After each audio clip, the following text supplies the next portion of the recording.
I am so excited to be here with Maggie Hoffman, the author of One Bottle Cocktail, which is really one of my favorite books this year, I have to tell you.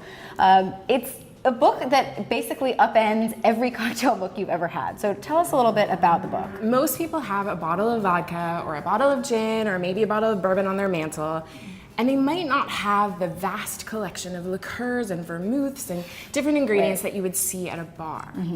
And if you get a cocktail book full of bartender recipes, usually it's going to use every cool esoteric thing that they've ever come across, which you definitely don't own and which probably costs $45. Right, and then when you buy it for that one recipe and then like 7 years later, you're like, why do I still have this apricot brandy in my bar? Who wants to drink it? So these drinks, it's a little more than 80 recipes, and they all use a single spirit and then fresh ingredients or pantry ingredients like tea or marmalade. And we're doing one today that's a little bit savory, which is sort of my favorite kind of drink. Yeah, and I think that for a lot of people, when they think of cocktails, you know, they also think of punches, they think of big parties. You know, what are your tips for kind of getting started if you want to make cocktails in batch? Because that's also what we're doing today. Well, it's absolutely the way to go. If you're hosting a party, you don't want to be running around like a maniac trying to get a cocktail shaker open. Like, that's just really stressful. Like squeezing limes. Yeah. Exactly. So usually I recommend finding a recipe that's designed to be in a batch because it should be properly diluted in advance. So in this recipe, you'll see that we're going to add some water, and that makes it that it's the right body and the right strength. And we're going to put it all in the pitcher, and then you can stick it in your fridge for a couple of hours. Today we are making one of your favorite cocktails from the book. Tell me a little bit about the recipe we're making. Well, I love to make it for daytime drinking, which we're doing. Which is amazing. And it actually can be made with vodka or with reposado tequila and aged tequila. Amazing. You could also split the batch in half and do half and half. So you can make one cocktail and look like you're fancier at your party. I love it. And it's a little bit of a spin on a Bloody Mary. It has cherry tomatoes and pineapple and cilantro. So it has some of that savory character, but it's very light and fresh. Great. All right, so what do we do to get started? Well, let's chop up this cilantro, and we're going to put it in the blender. Great.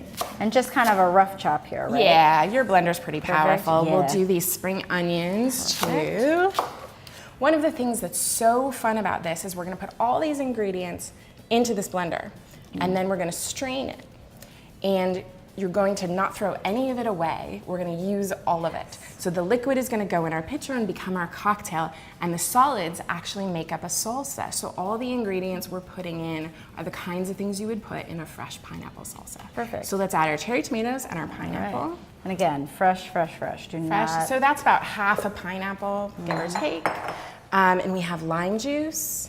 It's about a cup of lime juice. And we're doing agave nectar. You don't have to thin it or anything, it'll be fine. And then a little bit of spice comes from the adobo sauce that's in a can of chipotles. You're just gonna put right in, and that adds a little smoky flavor. And for people who are a little afraid, like, I don't want it to be too spicy, like, this is not too spicy. No, it's pretty mild. And then a pinch of salt and our water. And that's gonna make it really easy to blend. Now we're ready. And here we go. This is going to go through the strainer, and you'll see it has that little bit of cilantro in it and little bits of onion in it, and it's fine that it's chunky because you can use that on chips later. And I really like this for brunch, especially if you're doing like huevos rancheros or something like that. So let's put the solids in a bowl. So you're kind of making one drink and getting two things out of it. Exactly, and there's no waste. So we're at about 2.5 cups of liquid. Perfect. And we've got our salsa all set, and it can go in the fridge or just be served.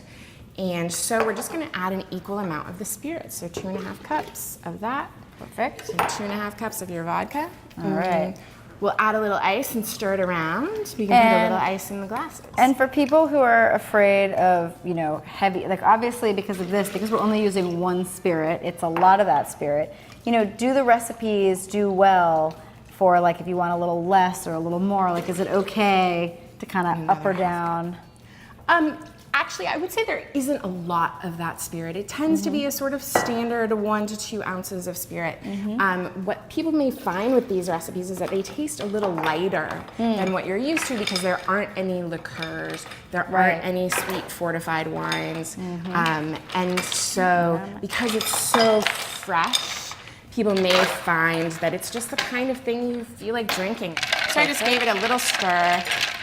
It's feeling cool on the outside after you stir it. And then if you want to get fancy, you can garnish it with a little tomato or a little sprig of cilantro.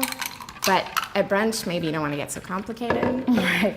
Make it easy. Yeah. Cheers. Well, thank you so much for showing us this amazing cocktail from your book, One Bottle Cocktail. And if you want more, where can people find you online, on social media? Where can they get you? Maggie J. Hoffman everywhere. And if you make the drinks, I love to see what people make. And can they hashtag it One Bottle Cocktail? Yeah. All right. Thank you so much. Cheers. Cheers.